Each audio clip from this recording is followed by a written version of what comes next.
Hey guys, what's going on? I'm Combat Craig, and today we're talking about 3 sleep apnea conditions that you can file a claim for today. So you're thinking about filing a secondary sleep apnea claim, you go to your primary care doctor, you pass the means test, they measure your neck to see how thick it is. That's got to be something they came up with in the 50s. Then they ask you if you're a snorer and if you have restless leg syndrome. There's like a couple questions and you have to answer yes to a bunch of them. And then you get to the sleep study. There's 2 kinds of sleep studies for sleep apnea. I would go to the one at the sleep center where you go overnight and actually sleep there, and they hook up probes all over your body, but they have a one they send you as well. I would push for the actual sleep study on location. I think that's a better test. You're going to get more objective evidence.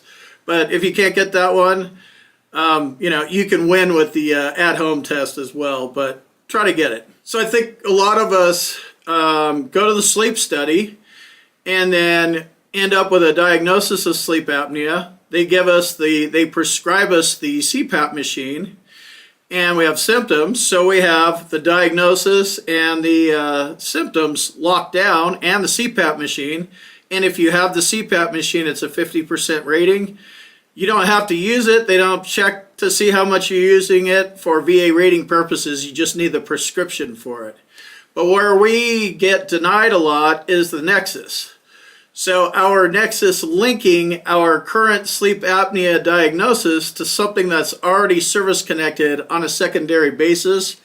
That's where 95% of VA claims for sleep apnea get denied. Before I go over these 3 sleep apnea secondary conditions that are money claims, I want to remind you that I have a boot camp. If you want to reach out to me, you want to talk to me, my boot camp is the best way to get a hold of me, combatcraig.com. There's a couple things that you need to know about sleep apnea claims.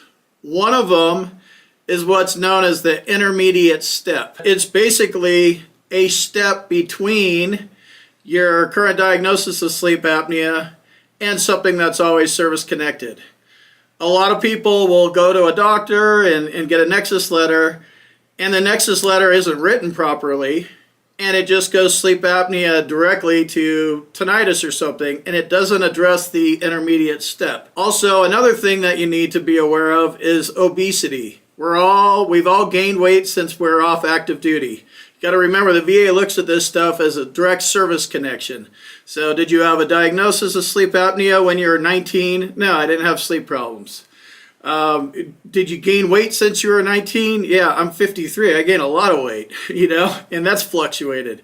So they like to look at sleep apnea claims. They want to see a diagnosis on active duty service. And if you're still on active duty, go get a sleep study, because you probably already have it regardless of your age. Like I said, a lot more people have it than we know. So when your doctor writes your nexus for you, he needs to address the intermediate step and he needs to address obesity. He needs to address both of these things. Obesity is covered under 38 CFR 3.310. Service connection is not allowed for obesity on its own for sleep apnea secondary conditions, but it can act as an intermediate step to connect sleep apnea to a condition that's already service connected. So this is a combo of obesity and the intermediate step. Another example would be medications and their intermediate steps. So there's various intermediate steps. They need to be addressed, and your nexus needs to be written properly. So when it comes to obesity, they do not allow service connection on its own. But when you're using obesity as an intermediate step, here's what you need to know. But basically what this is saying is the service-connected disability caused the veteran to become obese. So in this case, let's just use back. So your back is jacked, and it caused you to become obese because you don't move anymore. I have a jacked back. I take medications, and I don't move around. It's caused me to gain weight. That's the first part. Number 2 is the obesity was a substantial factor in causing the claim condition. So if I'm filing a claim for sleep apnea secondary to my lower back, they're going to be looking like, well, if he didn't have this lower back condition, would he still have gotten sleep apnea? Maybe, but you need to argue that I was fine. I didn't have sleep apnea problems. I didn't have obesity problems. my back got jacked up, started gaining weight because I can't move around, and you guys are just popping pills all the time, right? So you have to say that obesity was a substantial factor because of your lower back. And then the third part is the claimed secondary disability, the sleep apnea, would not have occurred but for the obesity caused by the service-connected disability. So you need to address that too. You need to say that the sleep apnea wouldn't even have occurred in the first place if the lower back didn't occur in the first place, because you would have removed the obesity and the sleep apnea. So you want to address all three of those things. Links in the description to this document. All right, I want to make sure I teed it up for you guys. So let's go into sleep apnea secondary to sinusitis. Sinusitis is a condition where a person's sinuses become swollen and inflamed for 3 months or longer. Some of the symptoms are nasal inflammation, discharge from the nose, drainage down the back of the throat, pain, tenderness, swelling around your eyes, cheeks, or forehead, ear pain. It's all over the place. Fatigue, cough. Let's hop over to a BVA decision where a veteran won sleep apnea secondary to sinusitis. I encourage you to go to bva.va.gov and look these things up. Entitlement to service connection for sleep apnea to include as secondary to service-connected sinusitis. Finding of fact.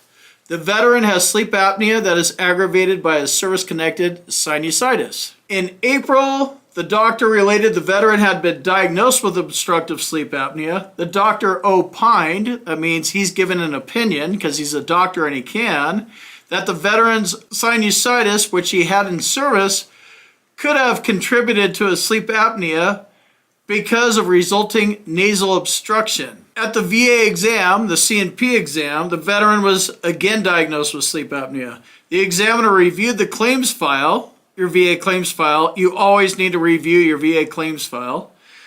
And conducted a clinical evaluation of the veteran. The examiner concluded that it was less likely than not the veteran's sleep apnea was incurred or caused by service. This is the barrier that they use. Less likely than not means your claim is sunk. You want at least as likely than not, or more likely than not, or is due to.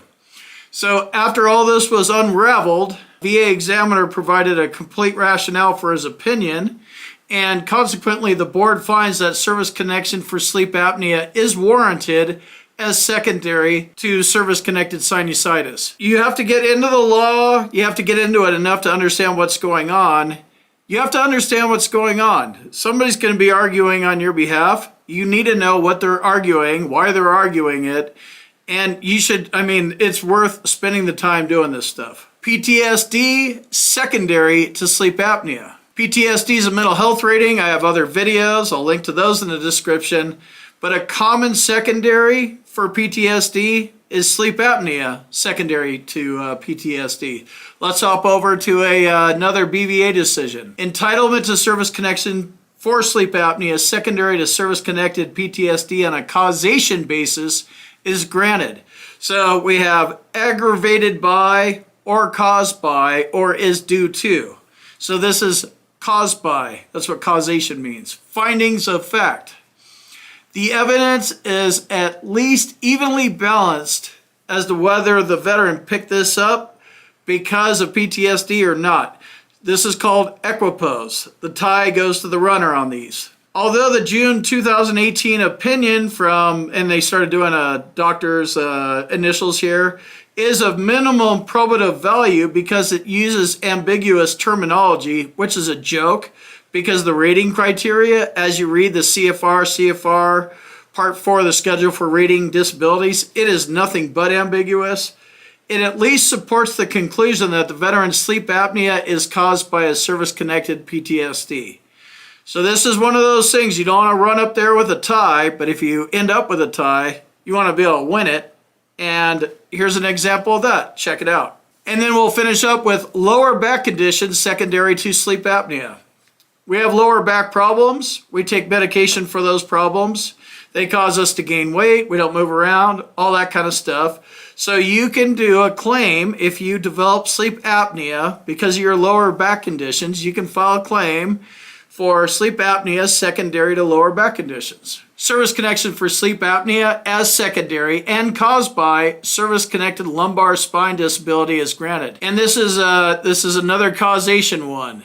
As secondary and caused by a service-connected lumbar spine disability is granted. By resolving all reasonable doubt in the veteran's favor, his sleep apnea is caused by his medications, including muscle relaxers, for treating his service-connected lumbar spine disability. So this is the intermediate step of medications. Here the board finds that the August 2021 medical opinion is supported by clear rationale, which is consistent with and corroborates the June 17th VA treatment record. I'll hop in here. That's why you need to be consistent. Whatever your story is, dream one up, have one, don't change it, and make it consistent because they're going to be looking at your record, as well as the medical literature the veteran submitted to support his claim. He began to take medications for his back disability, and the board also finds that by resolving all reasonable doubt in the veteran's favor, which is how this is supposed to be, that's what reasonable doubt is supposed to be, but you have to go to the BVA for a while to argue this, maybe have a lawyer. His obstructive sleep apnea is caused by the medication he uses to treat his service-connected lumbar spine disability. So here's 3 high-value secondaries that you can file a sleep apnea claim for. Sleep apnea secondary to sinusitis, sleep apnea secondary to PTSD, and sleep apnea secondary to a lower back condition. So it works all over the place. And these are 3 that I recommend you checking out. You should check out the BVA at bva.va.gov and review what other veterans have done. It's all about argument. I know you guys don't think it's an argument. It's just roll in there and file some shitty claim and get denied and, oh, that sucks, VA, that you didn't rate me. Be a little more scientific than that. Be a little more legal than that. Go read what other veterans have done because it's going to make a huge difference. If you have any clue what you're doing, you're way ahead of the game. They're going to give you the benefit of the doubt, rule in your favor. Let me jump in here real quick and tell you about my boot camp. If you want to learn more about the VA claims process, check out my boot camp. You can talk to me live. There's a link on the website and in the description, combatcraig.com. And also, if you need medical evidence like a nexus or documenting your symptoms properly, go to our website, combatcraig.com, and it says medteam/nexus letters. Click on that link, fill out the form, boom, you're done.